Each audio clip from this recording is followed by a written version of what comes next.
দেড় বছর পর ইনজুরি থেকে ফিরে নেইমার জুনিয়র ফিরেছিল ব্রাজিলের স্কোয়াডে। ফিফার মার্চের উইন্ডোতে 2 ম্যাচের জন্য ব্রাজিল ঘোষণা করেছিল চূড়ান্ত স্কোয়াড। সেই স্কোয়াডে নেইমারকে রেখেছিল ডরিবাল জুনিয়র। তবে বিশ্বকাপ বাছাই পর্বের ময়দানে লড়াইয়ের মাঠে নামার আগেই ব্রাজিলের স্কোয়াড থেকে আরও একবার ছিটকে পড়েছে নেইমার ইনজুরির কারণে। নেইমারকে ছাড়াই ব্রাজিল জিতেছে কলম্বিয়ার বিপক্ষে 2-1 গোলে। মার্চের উইন্ডোতে ব্রাজিলের প্রথম জয় 2-1 গোলে।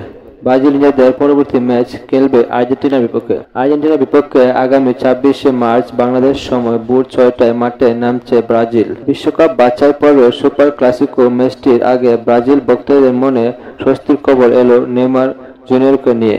আর্জেন্টিনার বিপক্ষে ব্রাজিল মাঠে নামার আগে নেইমার জুনিয়র ফিরেছেন সান্তোস-এর অনুশীলনে। যদিও এটা ব্রাজিল দলে খুব বেশি প্রভাব ফেলবে না, কারণ এখনই আর ব্রাজিলের স্কোয়াডে ফেরা হচ্ছে না নেইমার জুনিয়রের। তারকা এই ব্রাজিলিয়ান ফরওয়ার্ডের ফিরতে যাচ্ছেন সান্তোস-এর ম্যাচে। নেইমারকে দেখা গেছে একক অনুশীলনে। ইনজুরি কাটিয়ে মাঠের অনুশীলনে ফিরেছেন নেইমার, যেটা নেইমার ভক্তদের জন্য দারুণ স্বস্তির খবর। নেইমার আর ফুটবল উপভোগ করার জন্য অপেক্ষায় আছেন নেইমার ভক্তরা।